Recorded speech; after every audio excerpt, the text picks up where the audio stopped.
Assalomu alaykum hoji bo'lgunlar. Bugun men sizlarga yana bitta manfaatli video tayyorlamoqchiman. Bu nima haqida bo'ladi? Bu Gmail elektron pochtasini to'g'ri ochish haqida bo'ladi. Siz Angliyaga kelmoqchisiz, arizani Hopsga topshirdingiz, lekin ertaga elektron pochtangizni parolini esingizdan chiqarib qo'ysangiz yoki telefoningizni yangilasangiz, yo'qotib qo'ysangiz, boshqa bir narsa bo'lsa, siz parolingizni qayta tiklashingiz kerak. Elektron pochta sizga juda ham zarur, chunki bu yoqqa kelganingizdan keyin ham firmalar bilan ham faqat Gmail elektron pochtasi orqali muloqot qilinadi. Undan tashqari keyingi yilga sizga chaqiruv qog'ozi ham aynan Gmail elektron pochtasiga keladi. Shuning uchun telefonda yaxshilab yoningizga qo'yib, buni o'rganib olishingizni tavsiya qilaman. Video manfaatli bo'lsa, like bosib, meni qo'llab-quvvatlab qo'ying hamda Angliyaga bormoqchi bo'lgan do'stlaringizga yuborib qo'ying. Qani bo'lmasa ketdik. Demak, buning uchun birinchi Gmailga kiramiz hamda добавить account qilamiz. Google ni tanlaymiz. Androidlarda ham deyarli xuddi shunday bo'ladi. So'zdat account qilamiz. Для личного использования ismni kiritamiz. Masalan, Muhammad Umar Ismoilov. Tug'ilgan kun 23 dekabr 1992-yil. Xo'p, erkakman, xudo xolisa. Xo'p, bizga o'zi taklif qiladi. Masalan, aytaylik, Muhammad Umar Ismoilov 705 ni tanladim men. Dalil bosamiz. Xo'p, parolni o'ylab topamiz. Men bu yerdan ustini bekitib qo'yaman. Xo'p. Parol bitta katta harf, bir nechta sonlar hamda albatta bitta ham element bo'lishi kerak. Kichikcha yoki shunga o'xshash nimadir. Xo'p, dollar bo'lishi mumkin. Keyin telefon raqam kiritasiz. Men hali nomerlarimni yoddan bilmayman, shuning uchun. Xo'p, yangi nomerlarimni men Angliyadaligim uchun Britaniya nomerini kiritaman. Siz bu yerga O'zbekiston nomerini kiritasiz. Iloji bo'lsa Beeline kirgizing, chunki odatda UCLlar bir necha marta qayta urinishingizga to'g'ri keladi. Mana hozir bizga SMS yubordi. Kod kiriting deyapti. Kod keldi mana. Kiritamiz.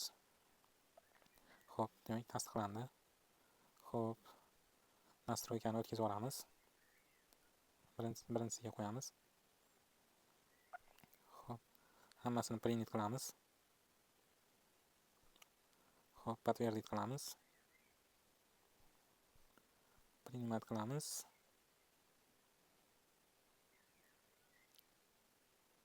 Xo'p, biroz vaqt ketyapti, bu yerlarini tezlashtirib qo'yaman.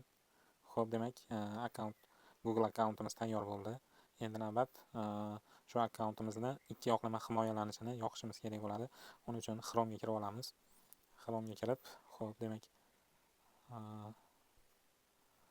akkauntdan o'zgartiramiz. Voy, bu mana hozir kirgizgan akkauntimizni o'zgartirdik. Endi qidiruv bo'limiga akkaunt Google qilamiz.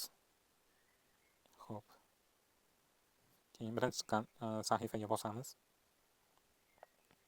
Xo'p, mana добавить o'zi kirishingizga ikkinchi rezervning adresini kiriting deyapti.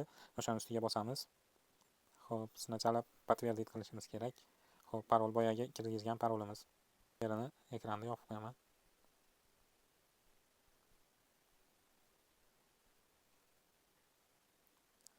Xo'p, menimcha tasdiqladik.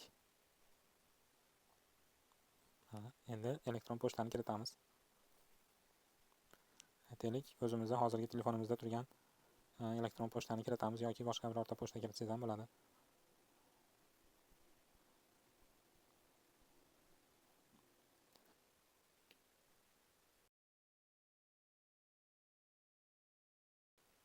Keldi. Xo'p, 480 074. 074. Elektron pochta tasdiqlandi. Nomerimiz turibdi. Endi xo'p, bu yerga безопасность и вход в akkauntga kiramiz. Xo'p, mana двухэтапная autentifikatsiya deganga bosamiz.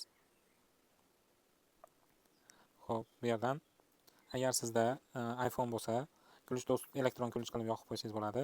Agar sizda Android bo'lsa, autentifikator orqali yoqib qo'ysangiz ham bo'ladi. Mana masalan bizda iPhone ligi uchun xo'p, elektron ключ, so'zdat ключ qilib qo'yamiz. Demak, endi mening yuzimdan boshqasi. Mening yuzim orqali elektron pochtamni qayta tikkalash mumkin. Qilichinni bosib qo'yamiz.